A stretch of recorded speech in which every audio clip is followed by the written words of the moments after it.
اما بعد فاعوذ باللہ من الشیطان الرجیم بسم اللہ الرحمن الرحیم ان اللہ وملائکتہ یصلون علی النبی یا ایہا الذین آمنوا صلوا علیہ وسلموا تسلیما اللہم صل علی سیدنا محمد وعلی آل سیدنا محمد وبارک وسلم علیہ الصلاۃ والسلام علیک یا سیدی یا رسول اللہ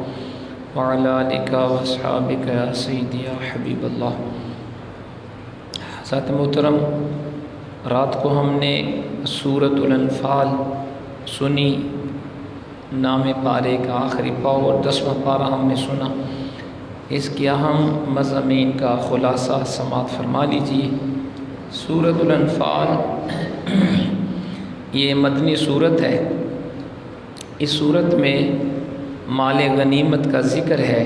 جسے عربی میں انفال کہتے ہیں، اس لیے سورت کا نام انفال رکھا گیا۔ اس سورت میں مال غنیمت کے احکام کا بیان ہے۔ اتحاد و اتفاق، مسلمانوں کا غزوہ بدر کے لیے نکلنے، قلت تعداد کے باوجود اللہ تعالیٰ کی تائید و نصرت سے کامیابی، دشمن کے خلاف جہاد کی تیاری، دین کی بنا پر ایک دوسرے کی مدد کرنے، معرکہ بدر میں دونوں جمعیتوں کے قتال کی کیفیت، مسلمانوں اور کافروں کے درمیان معاہدوں کے احکام اور دارالحرب میں رہنے والے مسلمانوں کے احکام کا بیان ہے۔ انفال مطلقاً مال غنیمت کو بھی کہتے ہیں، اور کسی مجاہد کو غیر معمولی کارکردگی کی وجہ سے دوسرے مجاہدین کے مقابلے میں کچھ زیادہ دیا جائے تو اس کو بھی انفال کہتے ہیں۔ آیت نمبر 2 میں کامل مومنوں کی صفات کو بیان کیا گیا۔ وہ اللہ سے ڈرتے ہیں، آیات الہی سن کر ان کے ایمان کو تقویت ملتی ہے، وہ اپنے رب پر توکل کرتے ہیں، نماز قائم کرتے ہیں، زکوٰۃ دیتے ہیں، اور یہ سچے اور پکے مومن ہیں۔ آیت نمبر 5 میں فرمایا کچھ لوگ جہاد کے لیے دل و جان سے آمادہ نہیں تھے، اور مجاہدین کی خواہش تھی کہ ابو جہل کی قیادت میں مشرکین مکہ کے مسلح منظم لشکر کے بجائے ابو سفیان کے تجارتی قافلے سے ٹکراؤ ہو جائے، لیکن رب کریم نے مسلمانوں کا مقابلہ کفار سے کروا دیا تاکہ حق کو غلبہ اور فتح نصیب ہو۔ آیت نمبر 9 سے 24 تک فرمایا گیا کہ اللہ کریم نے بدر میں مجاہدین کے اطمینان قلب کے لیے اور فتح کی بشارت کے طور پہ فرشتے مدد کے لیے بھیج دیے۔ میدان بدر میں سخت زمین اور پانی کے چشمے کفار کے پاس تھے، نرم زمین جس پہ چلنا دشوار ہے مسلمانوں کے پاس تھی، پانی کی قلت تھی، جس کی وجہ سے مسلمانوں کے دلوں میں طرح طرح کے وسوسے پیدا ہوئے۔ اللہ کریم نے بارش برسائی، مسلمانوں نے بہت زیادہ پانی جمع کر لیا، اس طرح ان کی شرعی طبی ضروریات بھی پوری ہو گئیں اور دلوں کو اطمینان ملا۔ میدان بدر میں نبی پاک علیہ السلام نے اپنی مٹھی میں آپ نے ریت لے کر کنکریاں کفار کی طرف پھینکیں اور یہ ان کی آنکھوں میں جا کے پڑی۔ اللہ نے فرمایا حبیب، جو کنکریاں اور جو مٹی آپ نے پھینکی تھی وہ آپ نے نہیں بلکہ اللہ نے پھینکی تھی۔ پھر فرمایا کہ مسلمانوں، ایمان والو، اللہ اس کے رسول کی بلانے پر فوراً حاضر ہو جاؤ۔ جب رسول تمہیں بلائے اس بات کی طرف جس میں تمہاری زندگی ہے۔ آیت نمبر 25 میں فرمایا یہ مت سمجھنا کہ ظالموں کے فتنے کا وبال صرف ان لوگوں تک محدود رہے گا۔ اگر امر بالمعروف اور نہی عن المنکر کا امر رک گیا تو اس کے اثرات باقی معاشرے کو بھی بھگتنے پڑیں گے۔ آیت نمبر 26 میں ہجرت سے پہلے مسلمانوں کی بے بسی اور بعد میں اللہ کی مدد سے مضبوط ہونے اور اس نعمت پہ اللہ کے شکر کا بیان ہے۔ پھر فرمایا اللہ اس کے رسول سے خیانت نہ کرو اور اپنی امانتوں میں بھی خیانت نہ کرو۔ آیت نمبر 30 میں ہجرت کے موقع پہ مشرکین مکہ نے اپنی پارلیمنٹ میں رسول پاک علیہ الصلوۃ والسلام کے بارے میں جو مشاورت کی اس کے حوال بیان کرتے ہوئے اللہ نے فرمایا، یاد کریں جب کافر حبیب آپ کے خلاف سازش کر رہے تھے تاکہ آپ کو قید کر دیں یا قتل کر دیں یا جلا وطن کر دیں، وہ اپنی سازش میں لگے ہوئے تھے اور اللہ آپ کو بچانے کی خفیہ تدبیر فرما رہا تھا۔ آیت نمبر 32 سے 35 تک میں فرمایا، کفار مکہ اپنی سرکشی کی وجہ سے اس طرح کے مطالبات کرتے ہیں کہ اگر آپ کے پاس قرآن حق ہے تو اللہ سے دعا کریں، اللہ ہم پہ آسمان سے پتھر برسائے یا ہمیں دردناک عذاب دے۔ اللہ نے فرمایا، حبیب جب تک تو ان میں ہے ان کو عذاب نہیں دیا جائے گا، تیری برکت سے یہ میرے عذاب سے بچے رہیں گے، ورنہ تو ان کے اعمال ایسے نہیں کہ ان کو چھوڑا جائے۔ 10ویں پارے میں اس کے شروع میں کفار پہ غلبے کی صورت میں حاصل شدہ مال غنیمت کا حکم بیان کیا گیا کہ اس کے 4 حصے مجاہدین کے درمیان تقسیم ہوں گے اور 5واں حصہ اللہ اور رسول کے قرابت داروں، یتیموں، مسکینوں، مسافروں کے لیے ہے۔ یعنی مالی غنیمت کا 5واں حصہ اللہ کے پیارے حبیب جیسے چاہیں تقسیم فرما دے۔ آیت نمبر 42 میں فرمایا، میدان بدر میں مسلمان مجاہدین کی زمینی پوزیشن کفار کے مقابلے میں بظاہر کمزور تھی، یعنی مسلمانوں کی طرف سے زمین کا نرم ہونا، پانی کی قلت، مال و اسباب کی کمی، یہ مسلمانوں کی کمزوری کی ظاہری علامت تھی۔ اس کی وجہ سے مسلمانوں کے دلوں میں طرح طرح کے خدشات پیدا ہوئے، تو اللہ کریم نے فرمایا کہ ہم نے ظاہری کمزوری کے باوجود مسلمانوں کو غلبہ عطا فرمایا، فتح عطا فرمائی میدان بدر میں۔ اور آیت نمبر 45 میں اس مضمون کو بیان فرمایا گیا کہ مسلمان اور کفار دونوں پہ اللہ نے نیند کا غلبہ فرما دیا، اور کفار مسلمانوں کو خواب میں تھوڑی تعداد میں دکھائے گئے تاکہ مسلمان گھبرا نہ جائیں ان کی تعداد کی کثرت کو دیکھ کر۔ اسی طرح کفار کو بھی خواب میں مسلمان کم تعداد میں دکھائے گئے تاکہ وہ مسلمانوں کو زیادہ تعداد میں دیکھ کے کہیں وہ میدان چھوڑ کے بھاگ نہ جائیں، کیونکہ مقصد تھا یہ جنگ ہو اور مسلمانوں کو فتح، نصرت نصیب ہو اور کفار کو شکست ہو۔ آیت نمبر 48 میں منافقین کے اس حاسدانہ قول کا ذکر فرمایا کہ جب مسلمانوں کی ہمت اور جرت کو دیکھا، منافقین نے تو کہنے لگے ان مسلمانوں کو ان کے دین نے مغرور کر دیا ہے۔ آیت نمبر 53 میں قانون قدرت کا ایک اصول بیان کیا گیا جسے علامہ اقبال رحمہ اللہ اپنے منظوم کلام میں اس طرح بیان کرتے ہیں، خدا نے آج تک اس قوم کی حالت نہیں بدلی، نہ ہو جس کو خیال آپ اپنی حالت کے بدلنے کا۔ آیت نمبر 54 میں بتایا کہ آل فرعون اور پچھلی امتیں آیات الہی کو جھٹلانے کے جرم میں ہلاک کر دی گئی۔ آیت نمبر 56 تا 58 میں یہودی قبائل کی عہد شکنی اور دوبارہ ان کی طرف سے خیانت کی صورت میں صلح کے معاہدے کو ختم کرنے کا ذکر ہے۔ آیت نمبر 60 میں فرمایا، مسلمانوں کو حکم دیا کہ دشمن کے مقابلے میں اپنی پوری دستیاب قوت اور اسباب کے ساتھ تیار رہو اور ہائی الرٹ رہو، اس کے ذریعے تم اللہ کے دشمنوں اور اپنے دشمنوں کو ڈرا سکو گے۔ آگے چل کے بتایا اگر دشمن صلح پر آمادہ ہو تو تم بھی صلح کے لیے آمادہ ہو جاؤ، اللہ پہ توکل کرو، اگر ان کی نیت دھوکہ دینے کی نہیں ہے تو اللہ تمہارے لیے کافی ہے۔ آیت نمبر 63 میں بتایا اللہ نے اپنے کرم سے تمہارے دلوں کو جوڑ دیا ہے، اور اگر تم زمین کے سارے خزانے بھی خرچ کر دو تو تم آپس میں محبت پیدا نہیں کر سکتے۔ فرمایا نبی اللہ آپ کو کافی ہے اور آپ کے تابع فرمان مومنوں کی جماعت بھی آپ کو کافی ہے۔ آیت نمبر 65 میں نبی پاک علیہ الصلوۃ والسلام کو حکم ہوا کہ مومنوں کو جہاد پر ابھاریے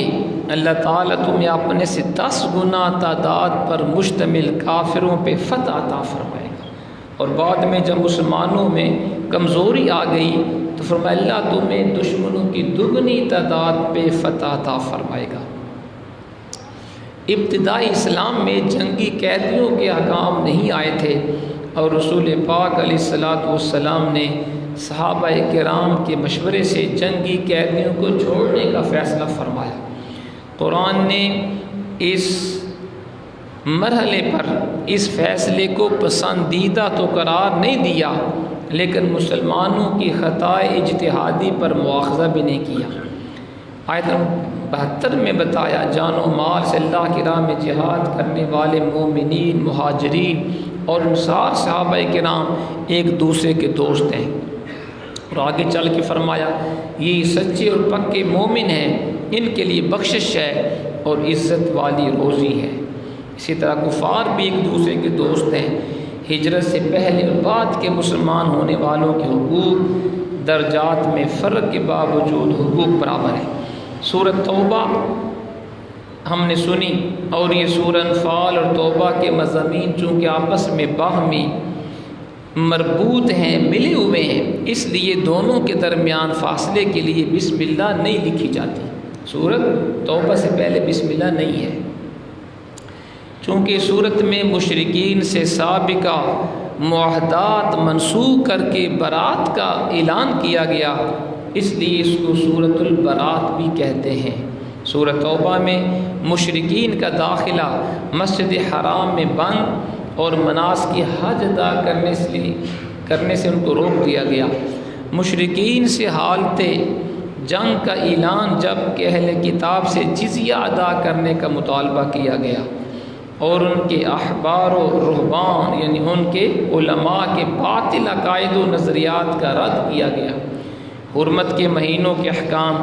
جہاد کی ترغیب، انفاق فی سبیل اللہ کی ترغیب، مسجد درار بنانے والوں کی مذمت، دیہاتیوں میں سے نیک اور بد لوگوں کا ذکر، بغیر عذر کے غزوہ تبوک میں شرکت نہ کرنے والوں کی ندامت، اور تنگی کے بعد توبہ کی قبولیت کا بیان، زکوٰۃ کی مشروعیت اور فضیلت علم کا بیان سورۃ توبہ میں فرمایا گیا۔ اس سورت کی پہلی آیت میں مشرکین عرب سے برات کا اعلان کرتے ہوئے انہیں مسلمانوں سے فیصلہ کن جنگ کرنے یا اسلام قبول کرنے کے لیے 4 مہینے کا ٹائم دیا، اور یہ بھی فرمایا کہ جن کفار کے ساتھ مسلمانوں کا پہلے سے کوئی معاہدہ ہے اور انہوں نے مسلمانوں کے خلاف کسی دشمن کی مدد نہیں کی تو مقررہ مدت تک مسلمان یک طرفہ طور پر معاہدے کو نہ توڑے۔ پھر فرمایا 4 مہینے کا نوٹس پیریڈ گزرنے کے بعد مسلمان مشرکین عرب کے خلاف کریک ڈاؤن کریں، ان کا مکمل محاصرہ کریں، اور وہ جہاں بھی ملیں انہیں کیفر کردار تک پہنچا دیں۔ آیت نمبر 6 میں فرمایا اگر کوئی مشرک قرآن کے پیغام کو سمجھنے کے لیے اور حق کی تلاش میں آپ کے پاس آئے، اسے موقع دیں اور اس کی حفاظت کا ذمہ بھی لیں۔ آیت نمبر 8 سے 10 میں بتایا کفار مسلمانوں کے ساتھ منافقانہ رویہ اختیار کرتے ہیں، اور ان کی اخلاقی حالت یہ ہے کہ وہ مسلمانوں پر خدا نخواستہ غالب آ جائیں تو قرابت داری کا بھی پاس نہ کریں۔ مزید بتایا کہ ان کفار میں سے جو توبہ کر کے ایمان لے آئیں اور اس کے تقاضوں پر کاربند رہیں، پھر وہ مسلمانوں کے دینی بھائی ہیں۔ آیت نمبر 12 میں بتایا جو کفار عہد کر کے اپنی قسموں کو توڑ دیں، پھر وہ کسی روح رعایت کے مستحق نہیں ہیں، وہ پہلے بھی رسول پاک کے ساتھ اس طرح کی عہد شکنیاں کر چکے ہیں۔ آیت نمبر 16 میں بتایا کہ مسلمانوں پر آزمائشیں آئیں گی تاکہ سچے مومنوں کا کردار کھل کر سامنے آئے۔ آیت نمبر 17 اور 18 میں بتایا کافروں کا شعار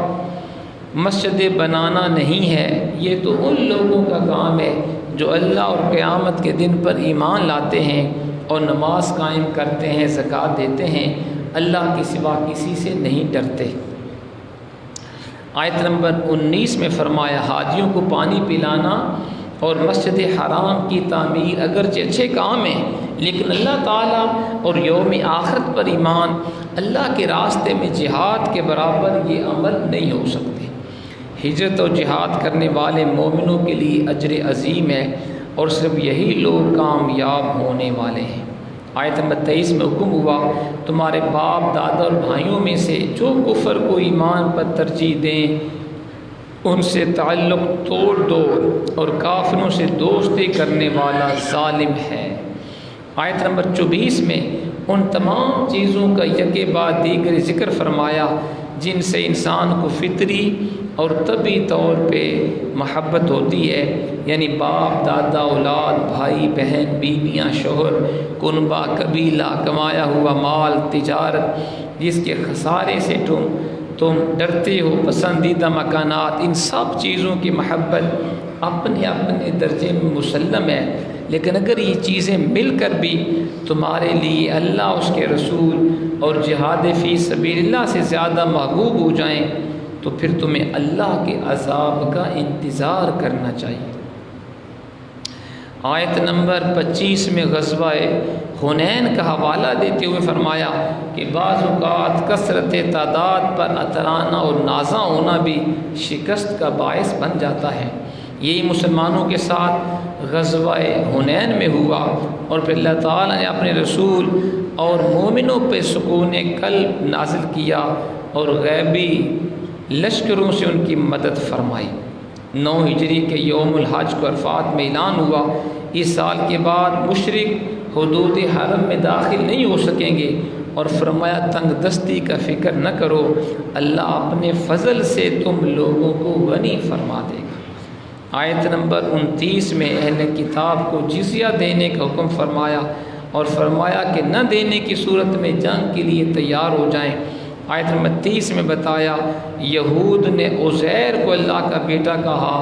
نصارہ نے مسیح کو اللہ کا بیٹا کہا، مگر یہ سب ان کی خود ساختہ باتیں ہیں، اللہ تعالیٰ تو وحدہ لا شریک ہے۔ آیت نمبر 34 سے علماء مشائخ یہود کے باطل طریقوں سے لوگوں کے مالوں کو کھانے اللہ کے راستے سے روکنے کا بیان ہے، اور فرمایا سونا چاندی ذخیرہ کرنے والوں، راہ خدا میں خرچ نہ کرنے والوں کے دردناک عذاب کی وعید ہے۔ پھر فرمایا جس کو اللہ نے مال و دولت دیا اس نے زکوٰۃ نہیں دی، اللہ کے راستے میں خرچ نہیں کیا، قیامت کے دن ان کا جمع کیا ہوا مال جہنم کی آگ کے اوپر گرم کیا جائے گا، پھر ان کی پیشانیاں، ان کے پہلو اور پشتیں داغی جائیں گی، اور کہا جائے گا یہ وہ سونا چاندی ہے جو تم نے جمع کر کے رکھا تھا، راہ خدا میں خرچ نہیں کیا، اب اس کا مزہ چکھو۔ استغفر اللہ۔ آیت نمبر 38-39 میں فرمایا جب جہاد کے لیے عام اعلان کر دیا جائے تو سستی نہ کرو، اور جو ایسا کرے گا اسے عذاب علیم کے لیے تیار رہنا چاہیے۔ آیت نمبر 40 میں سفر ہجرت کے موقع پہ غار ثور میں سیدنا صدیق اکبر کا حضور کے ساتھ ہونا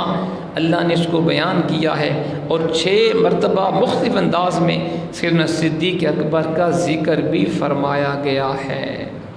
آیت نمبر 57 تا 59 میں منافقین کے دوگلے پن، مسلمانوں سے بیزاری اور حضور پر صدقات کے معاملے میں تان کرنے کا ذکر ہے، اور 60 میں صدقات واجب اور زکوٰۃ کے مصارف قرآن نے بیان کیے جو یہ ہے کہ زکوٰۃ کن کو دینا جائز ہے، فقراء، مساکین، عاملین زکوٰۃ، نو مسلم، غلامی سے آزاد کرنا، مقروض، فی سبیل اللہ، مسافر، ان سب میں سے جس کو بھی آپ زکوٰۃ دیں گے انشاءاللہ ادا ہو جائے گی۔ 61 میں فرمایا بعض منافق اللہ کے نبی کو تکلیف دیتے ہیں، اور فرمایا کہ وہ خود جہنم کا شکار ہوں گے۔ 67 میں فرمایا منافق مرد عورتیں ایک دوسرے کے مشابہ ہیں، برائی کا حکم دیتے ہیں، نیکی سے منع کرتے ہیں، نیکی کے کاموں سے اپنا ہاتھ روکتے ہیں، اور جو اللہ کے نیک بندے ہیں وہ ایک دوسرے کے دوست ہیں، مومن مرد اور مومن عورتیں، وہ لوگوں کو نیکی کا حکم دیتے ہیں، گناہوں سے منع کرتے ہیں۔ اور اللہ نے اپنے حبیب کے گستاخ کے بارے فرمایا، حبیب آپ اپنے گستاخ کے لیے آپ اس کے لیے بخشش کی دعا کریں یا نہ کریں، اللہ آپ کے گستاخ کو ضرور سزا دے گا۔ اللہ اس کو دنیا میں بھی ذلیل فرمائے گا اور آخرت میں بھی ذلت اس کا ٹھکانہ ہوگا۔ اللہ ہمیں عمل کی